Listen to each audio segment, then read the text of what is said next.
Good morning everybody, hope you're all well. You join me today from, well, I've got my sunglasses, it's actually not that sunny, LA. Really exciting. I've come all the way out to LA because there's a couple of events going on and some really cool cars to see. So come along on this journey. I'm going to have a couple of videos out of this, which is going to be about our journey, my trip here for 4 days, and then I'm going to see some cool cars, so there'll be some reviews on those as well. So stay tuned, keep watching, and I'll show you around LA. So first things first is my own transport whilst I'm over here, and with the help of Turo, which I think is brilliant. I've used Turo a couple of times now. I've got myself a Tesla Model Y. Now we don't have these in the UK yet, of course, but they're coming, they're not far off coming. What is interesting about this one though, actually, is that it's a 7-seater, which we're not going to get initially, and it's also just a standard range. So it'll be interesting to be driving this for a couple of days. So I think at the end of the 4 days, I'll be able to give you some really good review and opinion on this Model Y. Plus I'll show you what it's like to sit in the back and such like. There's a really annoying buzzing noise over there somewhere, but genuinely, I just got in the wrong side of the car. Right. Okay, first stop, Santa Clarita, 336, there it is, there we go. So I'm going to look for chargers on the route. See, I'm picking up the accent now. Let's drive this first and charge somewhere like perhaps here. Okay, surreal this. Yeah, how privileged is this? Driving around LA in a Tesla. Kind of nervous in not driving around, but going to this event. What it is a bit of a meeting tomorrow, well, tonight, tomorrow and Sunday with some great YouTubers and EV enthusiasts basically. So this will be really interesting. Well, I'm going to take that lane as well, pal. There we go. This will be really interesting. So this event here in LA is basically a meeting with some people that make YouTube videos about cars, far more professional than I. As you probably know, I'm very amateur, I make it all up on the spot. I'm just into my cars and into my EVs, and was lucky enough to get an invite to this event, and it's going to be really good to meet some people who are brilliantly knowledgeable about EVs. And of course what I'm really looking forward to is just seeing the cars we're not going to have in the UK, at least for quite a long time. So that includes a list such as, well, this Model Y, standard range, 7 seats, won't get one of them for a while. We've got Rivian, Lucid, I've got Mercedes EQS, and of course, amongst others, a Tesla Model S Plaid. We don't get that in the UK till 2023, so really looking forward to seeing one of those in the flesh, and obviously having a go in it as well. But in the meantime, from a not so sunny LA, I bought these sunglasses, I've forgotten mine, I've bought them at the airport, and I think I've jinxed it. It's now no longer sunny. There we go. So there's no front number plate or tag there on the dashboard there, which I presume is fully legitimate. That's how people do it around here. There's Teslas everywhere, absolutely everywhere. Model 3s everywhere, and seen a few Model Ys already. When I picked this car, I come out of the airport yesterday, I literally got straight in this car, so handy, coming out of the terminal right there, and then straight on the freeway in the dark, driving to the hotel after a very long flight. So I didn't really get to see anything yesterday heading to the airport, but I should see some things now as we head out of town. I noticed yesterday when I was using autopilot on the way from the airport, actually, I mean, it's dark and busy, but it doesn't have the prompt. If you don't sort of hold the steering wheel, it lets you carry on for quite a long time. And certainly in our cars in the UK, if you don't hold the steering wheel, this will be beeping and flashing at me by now, and I haven't interacted with this for a little while now. Oh, nice Porsche 911 RS there. Now's the warning, there we go.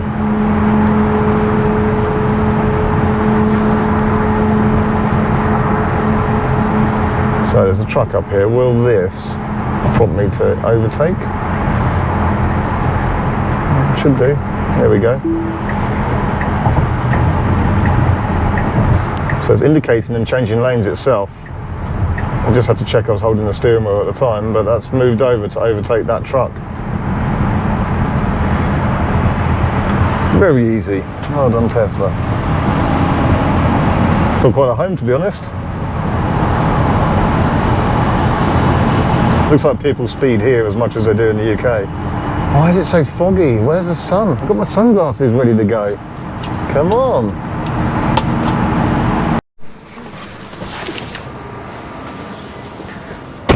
Well, it looks like a supercharger in the States. It's much the same as a supercharger in the UK, except look at this little nozzle here. So no CCS on the Model 3s, or the Model Ys, or any of the Teslas here, they've got their own connection, so I presume they can't use any of the independent third-party chargers. I've yet to try one, maybe they've got adapters for that as well. So anyway, that was simple. Let's go get a coffee. Doesn't this look great? Deep blue metallic in the sunshine in Santa Clarita. These are superchargers here, 16 stalls of them, and I'm just topping up the charge now. So whilst I'm doing that, let me just show you a little bit around the car. So this is a standard range with 7 seats. It's the white interior. It has the 19-inch wheels, and this one does have the FSD package, although it doesn't have the beta trial for full FSD driving. So unfortunately, I can't trial full self-driving here, unfortunately, yet, but nonetheless, it's going to be really interesting to live with this car for a few days and see exactly what it's like.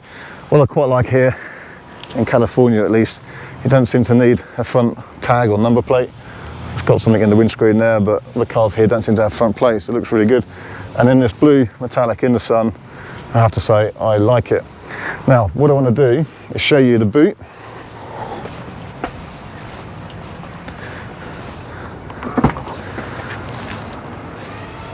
So this is a 7-seater, and this is what the boot looks like when they come out of the shadow there. So we've got this kind of step in the boot here to accommodate these extra 2 seats. So what have we got here? This is like a rigid shelf component, and then you've got storage underneath there. It's not a flat floor like the 5-seaters. So what I think I should probably do is see if I can get in the back seats here. Let's have a look. Let me get my position correct in the car.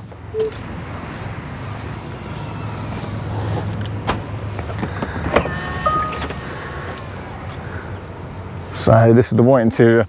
Let me get my driving seat position, make sure that hasn't moved from easy entry or anything like that. There we go. So front seat position correct. What's the second row and what's that third row like to get in? It's going to be a while before we see a 7-seater in the UK, and I know a lot of people are looking forward to getting one of these, possibly instead of the Model X for some. So as we've tested before, second row seating is absolutely fine, no issues with that at all, loads of space. In the middle you sit a little bit higher up. You could get 3 people here, but it does feel narrower than some of the cars, so this does feel narrower than the Kia EV6 Ioniq, possibly the Mustang as well. So I think it's actually a bit narrower than them, but it's really comfortable and there's loads of legroom. But what I'm really keen to do is see what these back seats are like. So let me do that. Let me try and rig the camera somewhere and I'll show you what they're like.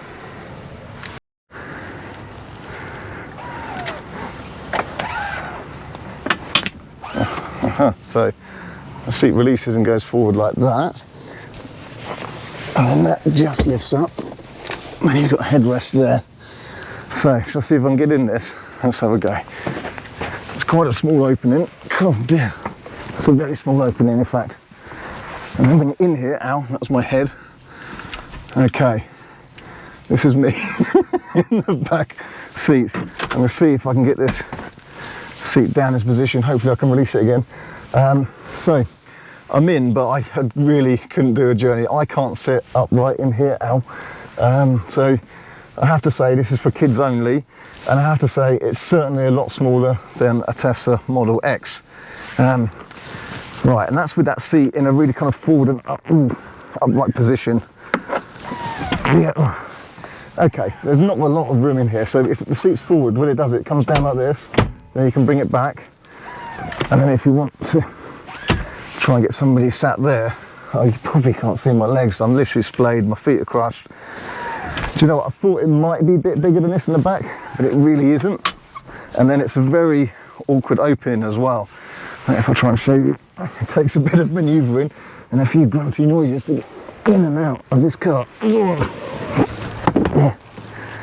Okay, so you see the seat position there, that's with the seat forward, so you're going to need that seat back at least a bit.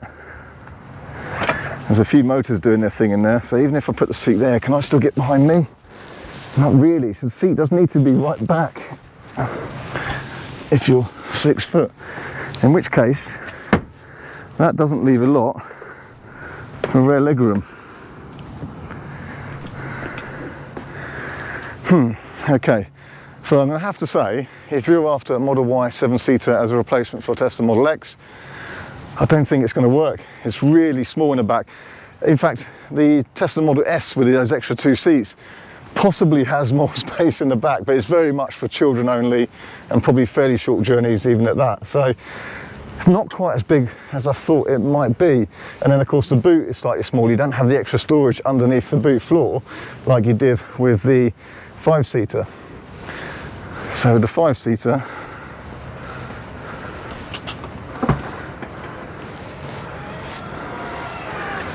we've got this here, so that goes down.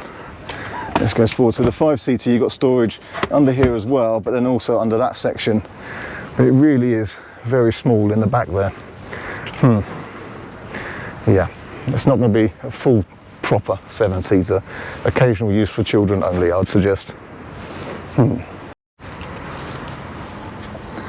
We do have these releases here, so I can hit that, folds those down.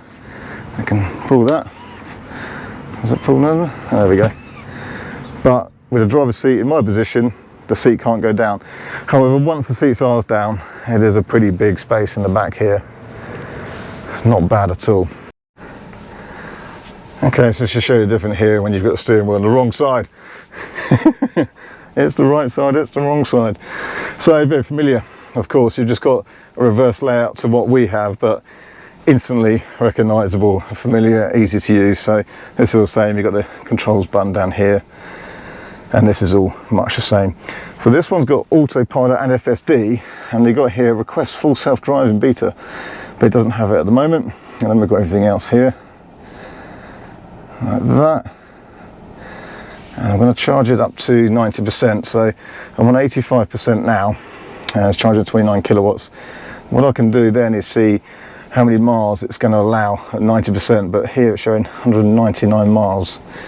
And then what I'll do is, since this last charge, that will reset itself when I unplug. I can see how many miles I get out of this car in real world use. In some pretty, it says here 10 degrees, but actually it's quite warm outside now and warming up rapidly. The mist has just cleared. And so this is going to be, pretty warm weather test. Okay, so the back seats there might be a bit limited for the third row, but the rest of the car is very practical, and certainly for 4 adults, brilliantly spacious with a good boot. So what's the car like to drive? Well, as I said it before, I'll say it again, it's the same as a Model 3. If you've driven a Model 3, it's exactly the same as a Model 3. So same sharp steering, same interior, all very, very familiar. It's exactly the same basically. Any difference is really that you're of course sitting a little bit higher up, so your feet are a bit lower down. It does still have that slightly firm ride, but it's perfectly acceptable. It's not a problem. It just picks up on those ridges a little bit, but a lot of the roads here are really smooth, but when you do get those ridges or pothole or something, it does kind of crash over those a little bit, and that's on these 19-inch wheels. We'll get to see maybe later on what it's like with bigger wheels, but all round a brilliant car, and much more sporting to drive than most of the other kind of crossover SUV EV type. So yeah, it's good fun. It really is good fun. Yeah, you can see here in these roads how FSD would work pretty well, and it's possible to do. In the UK it's a bit more challenging because we just have narrower roads, and they're more windy. So we're going to come up to a stop sign here. Well, it's stop completely, there's nothing behind me. So it comes to a stop, and then I'm autopilot unable to proceed, so I have to then take that at this junction, whereas if it was FSD it would be able to do it. I could see that it could do it as well. The roads are really nicely laid out, clear markings, clear arrows. You can see that this car could FSD full self-drive here in California. Much more challenging at home with the type of roads we have. We need a whole load of different probably signs, markings, road markings and all sorts of things, and then we just have those narrow roads which we find more challenging. You can go around corners with real confidence, loads of grip, and this being a rear wheel drive only one, it does feel that little bit lighter at the front. I do like the rear wheel drive Teslas for that. I like this, the steering feel is slightly better, I think. It's just lighter at the front end, so they feel a bit more nimble again. They do feel a bit lighter and nice turning. And then now I've just come over a crest, and as I go down the hill, it can just use the regen to control the speed, not having to go on the brakes. Just one pedal driving, real easy. In England, we've never had the option of having a Model 3 in silver, which is a shame because I think it really suits it. It's great. I've always liked the Model S in silver. It's probably the rarest colour for Model S. Anyway, let's go and see some Rivian. I can see one just over there.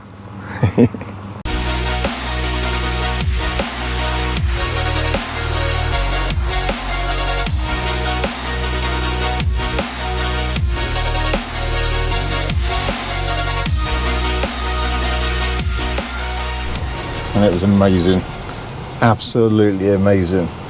So I hope the cameras worked. That's going to be a fantastic video. I cannot wait until they come to the UK, and they are coming. They've got a team in the UK, they've got offices in Woking, and it is going to happen. It's a big truck, but I think it will fit in most parking spaces.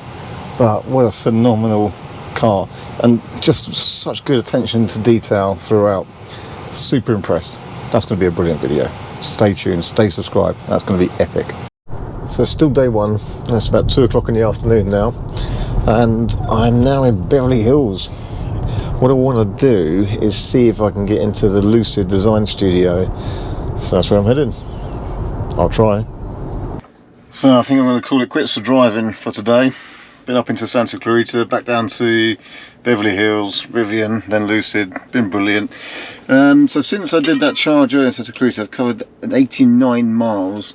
And I've still got 47% of the battery. Pretty impressive, low, 209 miles per mile, which is only 5 miles per kilowatt hour. Lots of slow traffic, which probably helps efficiency, and of course it's lovely and warm.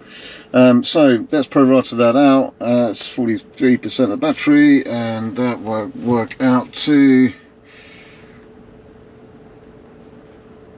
206.9 miles of range from a Model Y standard range. Over 200 miles. Yeah, not too bad.